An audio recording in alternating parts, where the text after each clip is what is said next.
c'est des coups de règle, c'est des doigts en sang, c'est des visages en sang. Et je me dis, c'est ça, l'école en fait. L'école, il faut se tenir à carreau et si on prend des coups, ben, ma foi, c'est qu'on les a bien mérités. Je dois avoir 10-11 ans. Et c'est là où les violences sont... Là, les violences commencent à être assez conséquentes. Ouais. Quel genre de violence? Ouais, c'est des rafales de gifles, des coups de pied, des coups de règle, ce genre de choses. Dès le CM1, je vais rejoindre en 1980 l'établissement Notre-Dame de Bétarame. Pour la simple raison que j'habite à côté. C'est juste la question de la proximité qui conditionne le choix de cet établissement. Donc je vais être donc admis à Bétarame, je vais faire ma première année qui va plutôt bien se passer. Je vois très vite quelques petites violences, je vais dire, mais j'ai pas les codes en fait pour il faut se tenir à carreau. Bon, voilà, c'est le leitmotiv de l'établissement. Mais je vais quand même commencer à assister à un certain nombre de scènes qui me surprennent. Mais je me dis, c'est ça l'école en fait. L'école, il faut se tenir à carreau et si on prend des coups, ben, ma foi, c'est qu'on les a bien mérités. Et donc je rentre excellent élève à Bétarame, puisque la première année, en fait, je suis premier de la classe. Et par la suite, ben, chaque année, je vais descendre d'un palier. C'est pour ça que je considère qu'ils ne m'ont pas appris grand-chose, parce que jusqu'à la fin de la troisième, je ne vais pas redoubler à Bétarame, mais en tout cas, je vais avoir des résultats scolaires en chute libre. Je suis externe, donc je rentre le midi déjeuner à la maison et je repars à Bétarame pour 13h30. Et à Bétarame, il y a un régime quand même qui est assez sévère puisqu'on a les études qui nous sont imposées jusqu'à 19h30. Ce qui me choque le plus, en fait, c'est le silence. Tout le temps, il faut se taire. Donc on est des enfants et le moindre chuchotement, eh bien, c'est un crime à Bétarame. On est puni très très sévèrement. Et moi, ce que je ressens là-bas, c'est surtout toute cette pression, en fait, c'est d'aller à l'école toujours avec la peur au ventre. Et cette peur au ventre, elle se caractérise par exemple, ma mère qui va me donner de la viscéralgine à l'époque parce que j'ai des nœuds à l'estomac, et sans se poser de questions d'ailleurs sur le déroulement de ma scolarité. J'ai des parents aimants, mais sur la question on ne me pose pas la question si ça se passe bien ou pas dans l'établissement. D'ailleurs, on n'en parle pas. Voilà. Il n'y a pas de... Bon, ma mère va se rendre aux réunions parents-professeurs. Voilà, il n'y a rien de particulier. En fait, comme dans toutes les maisons, les personnes, enfin, en tout cas nos parents pensent qu'ils nous confient à des gens qui sont certes sévères et qui sont pour une éducation rigoureuse, mais ils sont loin d'imaginer le calvaire que nous subissons au quotidien. Et quand je parle de calvaire, c'est vraiment le terme parce que on est en grande difficulté. On est des enfants et ce cadre très rigide qui nous contraint à tous est extrêmement dur. Il y a beaucoup de violence entre élèves et beaucoup de violence des enseignants et des éducateurs envers les enfants.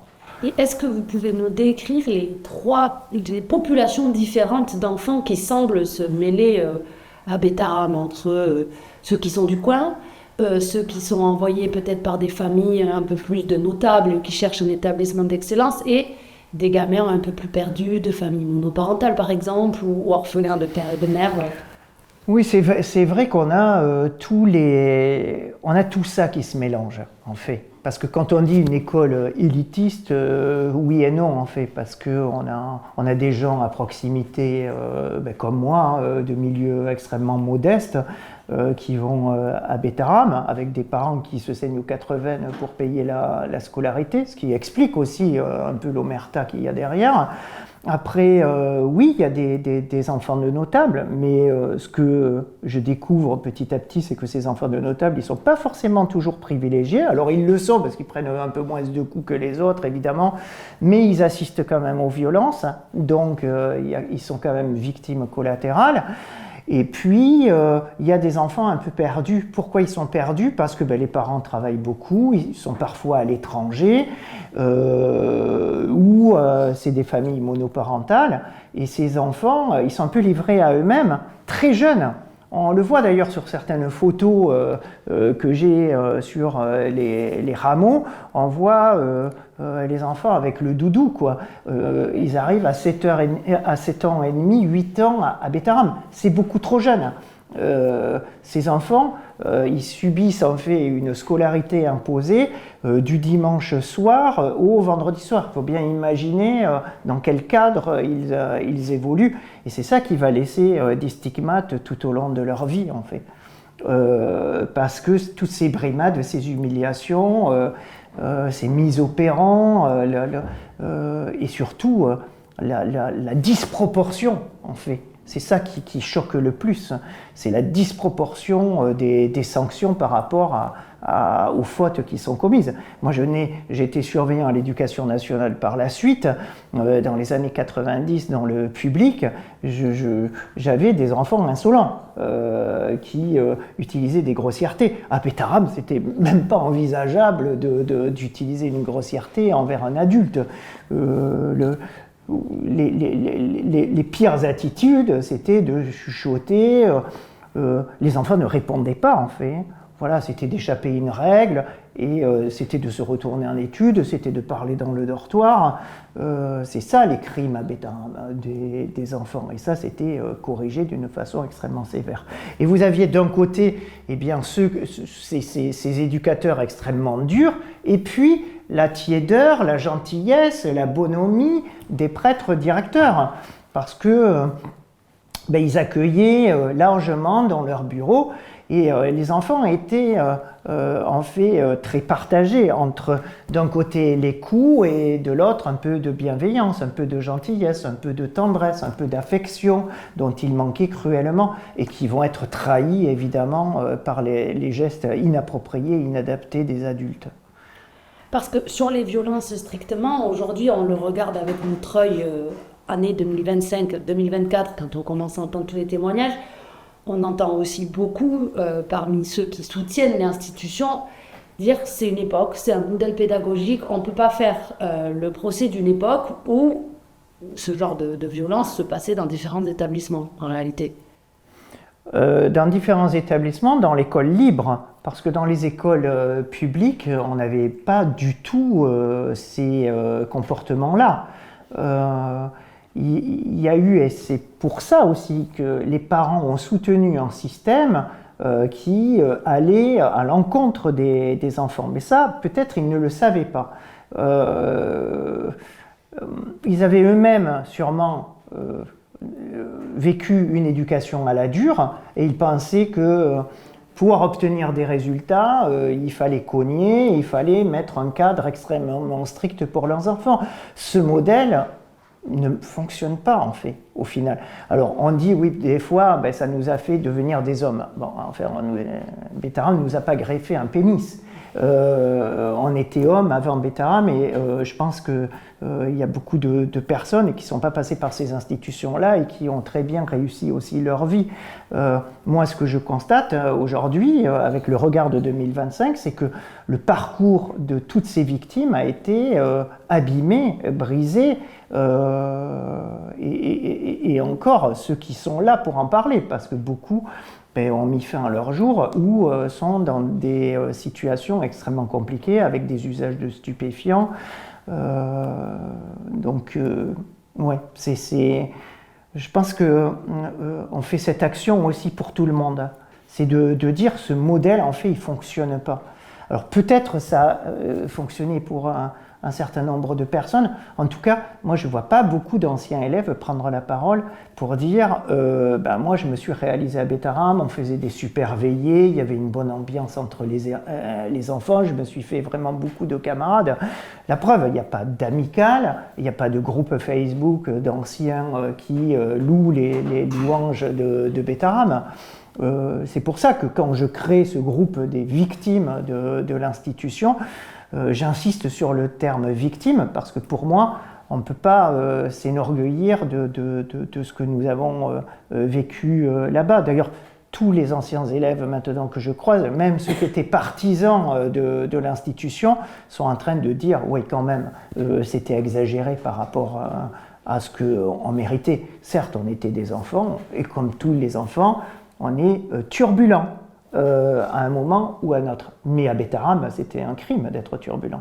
On va y venir à la constitution de ce groupe Facebook, justement, qui est un peu un point de départ important de l'histoire. Mais pour vous, comment vous traversez ces années et comment vous sortez surtout de Bétarame? Dans quel état? Dans quel état? Moi, j'ai l'impression d'être un veau en batterie quand je sors de Bétarame. Je suis complètement perdu. Je vais aller au lycée à Saint-Pierre, à Saint-Pé-de-Bigorre. Quand je vais croiser un surveillant, même des fois, je vais me protéger comme ça, avec le réflexe, parce que j'ai peur qu'on me frappe, quoi. Enfin, mais je me dis, mais Alain, tu as un problème, quoi. Enfin, c'est pas normal que tu sois dans cette attitude-là, alors que le pion ne fait que passer, quoi. Je suis conditionné. Ma liberté en fait de penser, elle va être surtout, ça va être un révélateur, mes années de fac notamment à l'université, quand je vais faire du droit et je vais me rendre compte que ce que j'ai vécu là-bas, c'était pas normal, et c'est pour ça qu'on va me retrouver de tous les combats contre cette institution.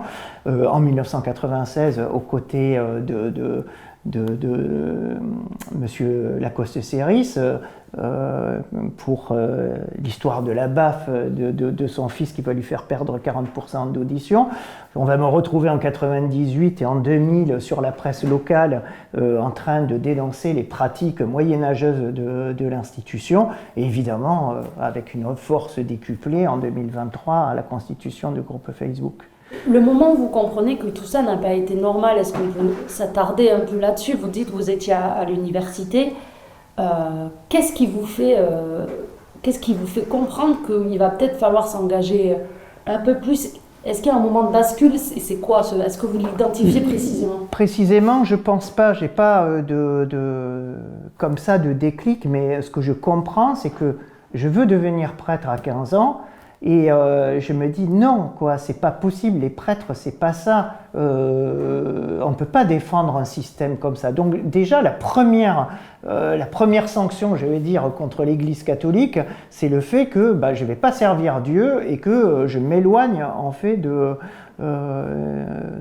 l'Église catholique. Ça, c'est la première sanction. Et je le regrette parce que moi, je savais au fond de moi, tout jeune, que j'allais faire ma vie tout seul. On ne sait pas pourquoi, mais je ressentais ça très, très profondément en moi. Donc j'avais envie de servir Dieu. D'ailleurs, j'ai un certain nombre de photos qui me montrent dans la chambre en train de faire la messe. Oui, à l'université, je me dis, c'est pas possible un système comme ça, c'est pas ça l'école en fait. J'adore l'université parce que j'ai de la liberté en fait. Et je vais plutôt bien faire je vais aller jusqu'à un DEA de droit public sans grande difficulté en fait. Je me rends compte que j'ai des capacités, mais que ces capacités, elles ont été annihilées à Bétarame. Parce que j'ai dû ensuite cravacher extrêmement dur à Saint-Pé-de-Bigorre, prendre des cours particuliers par exemple, pour avoir un niveau notamment en mathématiques, et je vais faire un bac scientifique par la suite, que je vais avoir à 20 ans, puisque entre Bétarame et le lycée à Saint-Pé-de-Bigorre, il va s'écouler 2 années, un peu qui sont compliquées pour moi, parce que je vais perdre mon père à 15 ans, et donc je vais être déscolarisé pendant 1 an et demi. Et justement, vous dites vous vous éloignez de l'Église catholique. Est-ce que pour autant vous êtes toujours croyant? Est-ce que vous avez toujours la foi? Est-ce que ça a changé ça? Je crois que pour porter un dossier comme ça, il faut avoir la foi. Et moi, je place mon action sous le prisme de la providence, en fait, qui m'accompagne. Alors, c'est curieux de dire ça, mais la rencontre, effectivement, avec le surveillant est un détonateur, mais il y a quand même une force qui me guide et qui est totalement inexpliquée. Mais après, on met derrière le mot providence ce qu'on a envie. Justement, alors cette rencontre, vous allez nous détailler un peu plus précisément la scène, vous tombez sur lui. Donc je croise ce surveillant qui était en poste depuis 40 ans et je me dis c'est pas possible qu'il soit encore là, qu'il n'ait pas évolué en fait dans sa pratique professionnelle, qu'il n'ait pas changé d'établissement, qu'il n'ait pas eu de promotion. Il y a bien une raison, il y a quand même un problème. Pourquoi il est là? Il était hyper violent avec nous. Moi, je me rappelle la scène de tabassage fin 1983, début 84, où il est tout jeune, puisqu'il a une vingtaine d'années, et il nous passe à tabac, quoi, sans aucune raison, à mes camarades ou à moi-même. Donc là, je me dis, ça suffit, quoi, on va signer, il faut arrêter, quoi. Donc je vais quand même porter à la connaissance du public tous les témoignages que j'arriverai à recueillir. Peut-être j'en aurai très peu, je ne le sais pas, je commence un groupe de victimes tout seul. C'est ça la caractéristique, parce que je ne connais pas des anciens élèves de Bétarame. En fait, je n'avais pas vraiment de camarades à Bétarame. Tout était fait pour... déjà, j'étais externe, mais tout était fait pour nous diviser. Hein, diviser pour mieux régner, c'est bien connu. C'est un sentiment de révolte qui est très personnel, en fait, au départ. Oui, une révolte qui date depuis toujours contre cet établissement. Alors, c'est paradoxal parce que, en parallèle, je vais régulièrement à la maison de retraite des pères de Bétarame, où j'ai des amis. Moi, je pense que dès qu'on est dans ce cadre éducatif, on est perverti à Bétarame. Et d'ailleurs, on le voit avec Angèle Mur, le diacre et maire de Jarret, dont je vais avoir comme professeur de technologie à Saint-Pé-de-Bigorre dans les années 90 et qui va prendre ensuite un poste à Bétarame de surveillant et de surveillant général. Et là, dans les CERFA, je découvre que ce monsieur distribue des gifles en voiture, en voilà, des fenêtres des gamins, enfin, même s'il dit le contraire, en tout cas, dans les CERFA, c'est écrit. Dans les CERFA, ce sont des plaintes authentifiées avec et punies d'emprisonnement de 15 000 € si on a un faux témoignage. Donc je pense que ce n'est pas un faux témoignage. Mais par contre, ce qui me surprend, c'est cette violence, alors qu'à Saint-Pé-de-Bigorre, quand je le rencontre, il n'est pas du tout, et pendant toute une année, je vais le pratiquer, il n'est pas du tout dans cet esprit-là. C'est plutôt un homme jovial, sympathique. Moi, je peux en dire que du positif. Et je découvre qu'à Bétarame, il est perverti par ce système. Je rappelle que pour le surveillant général surnommé Cheval, il en est de même. Il est passé par Saint-Pé-de-Bigorre, et à Saint-Pé-de-Bigorre, aucun souci. Donc il y a bien quand même quelque chose dans l'ADN de l'établissement qui conditionne ses comportements et à partir du moment où on commence à toucher à l'intégrité physique de l'enfant, eh bien on se rend compte que dans la moitié des cas en tout cas, on passe à des violences sexuelles. Et est-ce que vous diriez que ça a eu des conséquences, vous, sur votre parcours de vie? Mais c'est une évidence.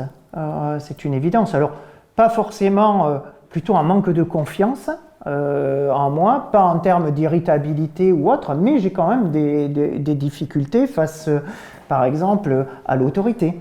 Donc, quand on m'explique que c'est comme ça, Monsieur Esquer et pas autrement, avec moi, c'est toujours autrement. Si on n'argumente pas derrière, je n'accepte pas qu'on m'a dit c'est comme ça et pas autrement. Et dans mon management par la suite, puisque j'ai dirigé des établissements médico-sociaux, j'ai eu jusqu'à 130 salariés, j'ai toujours écouté et être en capacité de changer quand les choses étaient argumentées. Parce que ce que je veux qu'on me fasse, je le fais aussi aux autres.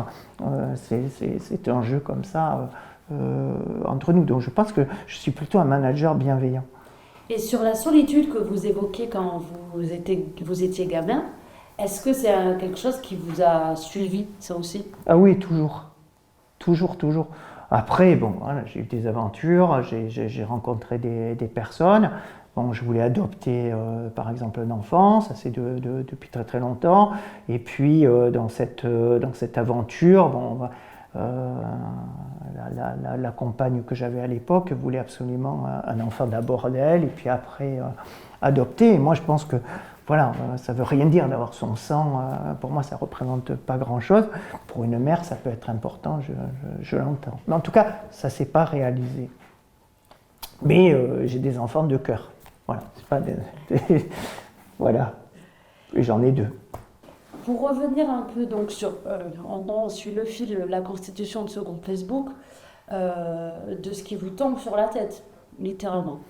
Je suis vraiment sidéré. Alors, dès le départ, en fait, par les témoignages d'abord de violences physiques et avec cette liste à la Prévert, c'est des coups de règle, c'est des doigts en sang, c'est des visages en sang, c'est des bouffes, c'est des coups, c'est des piqûres, c'est des coups de cravache, des martinets, des déshabillages, des mises à l'air, enfin tout un panel d'humiliation, de sanctions, de punitions. Et puis après viennent très vite en fait les violences sexuelles. Et là, par contre, je tombe de nu parce que je découvre que des surveillants, certes qui tabassaient, ont pratiqué aussi des choses totalement inacceptables sur les corps d'enfants qui leur étaient confiés. C'est pour ça que je dis que dès qu'on touche à l'intégrité physique d'un enfant, après, il n'y a plus de limite, quoi. Vous l'avez dit, vous n'avez jamais été très loin de Bétarame. Aujourd'hui, en voyant tout ce qui s'est passé, où on est aujourd'hui, avec ce dossier, cette affaire qui sort, ça paraît, vous paraissez intrinsèquement lié au destin de Bétarame, tout en étant l'artisan de ce scandale, en réalité, de l'affaire qui sort. Parce que sans votre action par ce groupe Facebook, peut-être que tout ça ne serait jamais sorti. Non, ça ne serait jamais sorti de cette façon-là. Ça, c'est sûr. Moi, je me considère quand même comme un enfant de Bétarame, puisque j'habite à côté, ça fait partie de mon décor. J'avais de bonnes relations avec un certain nombre de prêtres, donc je ne suis pas l'ennemi de Bétarame, malgré ce qu'ils disent. Voilà, et je pense qu'au niveau de la population locale non plus, je n'ai pas été pris à partie à aucun moment. On m'a fait le reproche de porter ce dossier. Par contre, oui, ça gêne. Oui, c'est sale. Oui, ça ne fait pas plaisir de parler de cette institution qui était prestigieuse, dont les bâtisses sont quand même assez colossales, implantées dans le Béarn depuis toujours. Oui, ça fait mal. Ça nous fait mal aux tripes de parler de cette institution de cette façon-là. Mais il faut nettoyer les écuries. Et donc, on n'a pas le choix. Il faut bien que quelqu'un s'y attelle. En l'espèce, c'est moi, avec un certain nombre de victimes qui m'ont rejoint. Et c'est plutôt une bonne chose. Et tout le monde devrait s'en réjouir, y compris la congrégation de Bétarame, même si ça leur coûte en termes de notoriété. Mais en tout cas, on fait exploser un scandale qui n'est pas propre qu'à Bétarame, et on va le découvrir sans doute dans les mois et les années à venir. Mais c'est une forme d'institution qu'il faut remettre en cause parce que ça ne fonctionne pas. Et aujourd'hui, on s'interroge beaucoup sur les internats privés et notamment d'en remettre pour remettre soi-disant les enfants sur le droit chemin. On ferait bien de s'inspirer de cette affaire pour prévoir les garde-fous. En fait, pourquoi pas, mais il faut des pédagogues qui soient formés justement à la prise en charge des enfants et pas prendre n'importe qui. Et puis on voit bien que les enfants en dessous de 14 ans doivent rester avec leurs parents. Ils doivent rester sinon en famille d'accueil et être suivis. Ils ont besoin d'affection. Ils n'ont sûrement pas besoin de se retrouver dans des dortoirs comme ils se retrouvaient à Bétarame à 40 ou 50 avec des élèves surveillants qui s'occupaient d'eux. Déjà, de sentir que des victimes osent parler et raconter leur calvaire à la télévision, à visage découvert, c'est une immense victoire. Parce que c'est des gens qui n'ont pas pu parler pendant des décennies et qui ont dû porter ce fardeau seuls. parfois contre leurs parents, contre leur environnement. Déjà, là est la victoire pour moi. C'est cette libération de la parole et de garder la tête haute. Tête haute, la peur doit changer de camp. C'est les agresseurs qui doivent avoir honte. C'est pas aux victimes d'avoir honte. Les victimes, elles doivent raconter, même quand les gens sont décédés. Les agresseurs, qu'importe quoi. Enfin, j'ai envie de dire, moi, ce qui m'intéresse, c'est comme pour l'abbé Pierre. L'abbé Pierre, aucun intérêt, il est décédé. Mais par contre, les victimes qui parlent, nous pouvons les aider parce qu'ils sont vivants. Et le regard de la société sur les victimes doit changer. Nous devons être dans la compassion, la bienveillance. Oui, je te crois. Oui, je suis avec toi. Oui, de quelle manière je peux t'aider. Et ce que tu as traversé n'est pas normal. Voilà. Et aux parents, je leur dis, demandez à vos enfants pardon, en fait, tout simplement. Pardon de t'avoir mis dans ce type d'institution qui a trahi notre confiance, par exemple. Et vous, plus personnellement, ce combat, vous voulez le porter sous différentes formes, peut-être Écoutez, moi je suis libre de tout engagement, même si j'ai signé aujourd'hui mon CDI à mon travail, puisque je m'occupe de déficience visuelle et je travaille à l'Union nationale des aveugles et des déficients visuels. Mais voilà, ça fait déjà 2 ans que je suis avec eux, je continuerai ou pas. En fait, j'irai là où la Providence me demandera d'aller. Je pense qu'on porte, et j'incarne un mouvement national, et j'en suis très fier personnellement, et je pense qu'il va y avoir de nombreux développements à venir sur ce dossier des violences, et notamment des violences physiques, parce qu'on parlait jusqu'à présent que des violences sexuelles.